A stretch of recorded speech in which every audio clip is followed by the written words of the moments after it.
कर्मों का चक्र शिक्षाप्रद कहानी। बहुत पुरानी बात है। एक बार लक्ष्मी जी और सरस्वती जी में विवाद छिड़ गया। लक्ष्मी जी बोली, मेरे आशीर्वाद के आगे भला कर्मों की क्या हस्ती है। परंतु सरस्वती जी अपनी बात पर अड़ी थीं कि हर एक को अपने पिछले कर्मों का फल भोगना ही पड़ता है।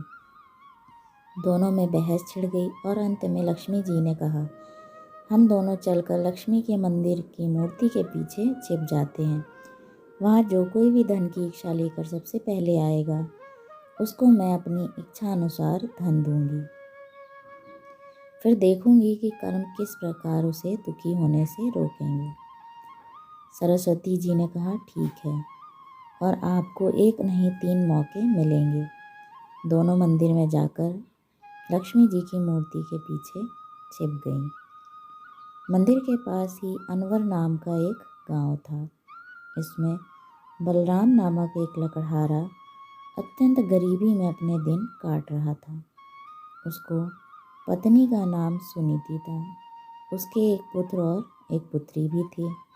वह प्रतिदिन लकड़ी काटता अथवा पड़ोसियों के काम करके अपना पेट पालता था। परंतु 3 रोज से लगातार बारिश हो रही थी, जिसके कारण वह लकड़ियां काटने नहीं जा सका। बालक भूख से व्याकुल थे और माता पिता विवश थे।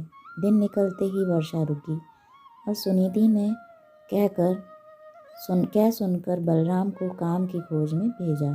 बलराम ने वन में लकड़ी काटी और फूल जमा किए। फिर कुछ फूल लेकर वह लक्ष्मी जी के मंदिर की ओर चला गया।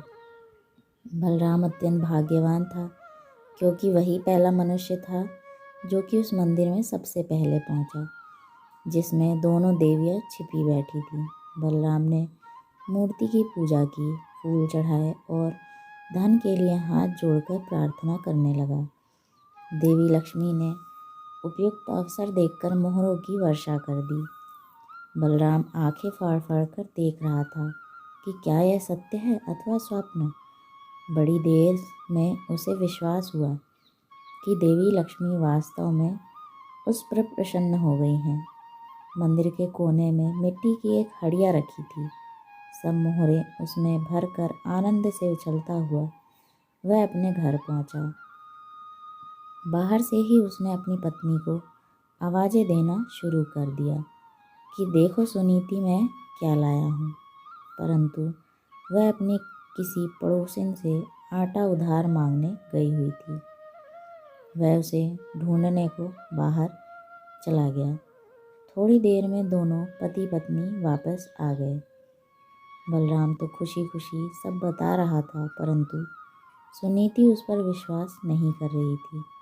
घर में आकर दोनों ने देखा कि हड़िया भर अशर्फिया तो क्या एक भी अशर्फी नहीं है।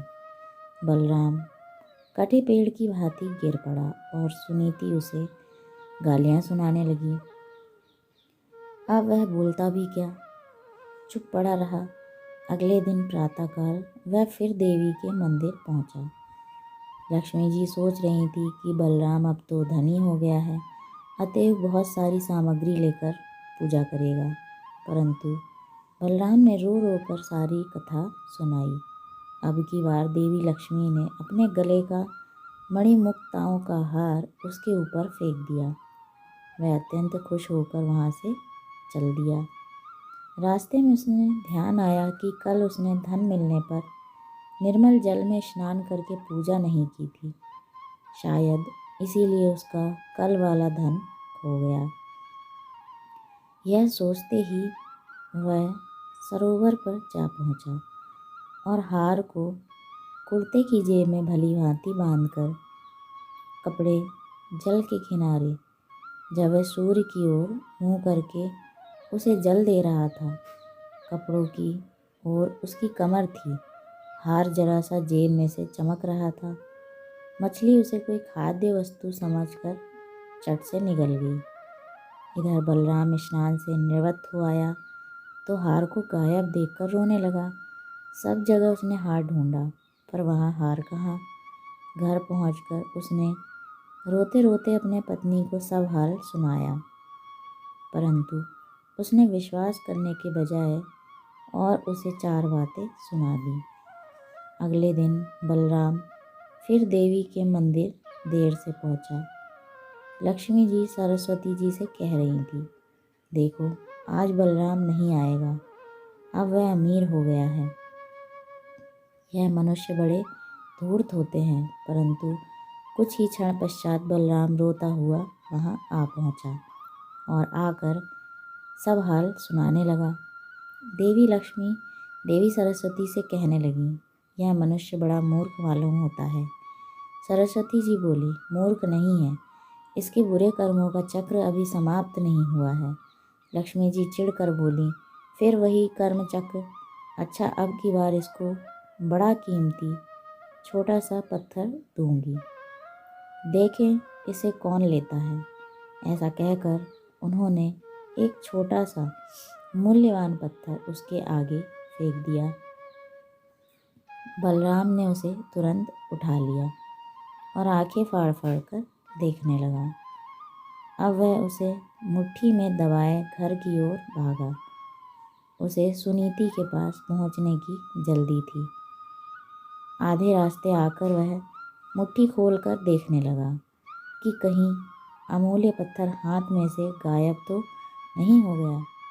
पत्थर लाल लाल चमकते देखकर एक चील उसे खाने की वस्तु समझकर उससे एक ही झपाटे में छीन कर ले गई। अब तो बलराम सर पीट कर रह गया। उसने घर जाकर अपनी पत्नी को कुछ नहीं बताया और चुपचाप जाकर लेट गया। उसे ऐसा लेटा देखकर सुनीति का हृदय भर गया तथा वह उसे खोए हुए धन के लिए सांत्वना देने लगी। अगले दिन वह मंदिर न जाकर मजदूरी करने को चला गया, क्योंकि सुनीति को ऐसी ही इच्छा थी। उधर मंदिर में देवी लक्ष्मी कहने लगी, अब बलराम जरूर लखपति हो गया होगा। भला अब वह यहाँ क्यों आएगा।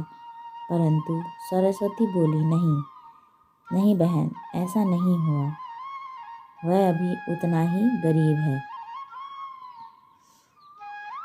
और शाम को उसके बुरे कर्मों का प्रभाव समाप्त होगा, तब वह अवश्य ही लखपति बनेगा। शाम को बलराम को 8 आने मिले। उससे वह आटा, नमक, तेल तथा मछली आदि खरीद कर घर चला गया। उसकी पत्नी तथा बच्चे यह सब देखकर अत्यंत प्रसन्न हुए। पत्नी ने घर में जाकर भोजन की तैयारी शुरू की और वह कुल्हाड़ी लेकर लकड़ी लेने चला गया। भाग्यवश यह उसी कीकर की डालों को काटने लगा जिसमें उस चील का घोंसला था तथा वह मूल्यवान पत्थर उसमें रखा था। उसको कहता जा रहा था, सुनीति, चोर मिल गया, चोर मिल गया। यह शोर सुनकर पड़ोस की कुबड़ी बुढ़िया घबरा गई, क्योंकि उसी ने पहले दिन वह मोहरों से भरी हंडिया चुराई थी। वह समझी शायद उसी की चोरी पकड़ी गई है और अब वह उसी के घर वह उसे पकड़ने आ रहे हैं। वह चुपके से उस हंडिया को उसी कोने में रख आई। घर आकर दोनों चकित रह गए, क्योंकि उनकी तीनों चीज़ें मिल चुकी थी। अब वह लखपति क्या करोड़पति बन गए तथा सुखपूर्वक अपना जीवन बिताने लगे। अगर आपको यह कहानी पसंद आई हो तो लाइक करें, अपने दोस्तों में शेयर करें और ऐसी ही कहानियों के सुनने के लिए हमारे चैनल को सब्सक्राइब करें। धन्यवाद।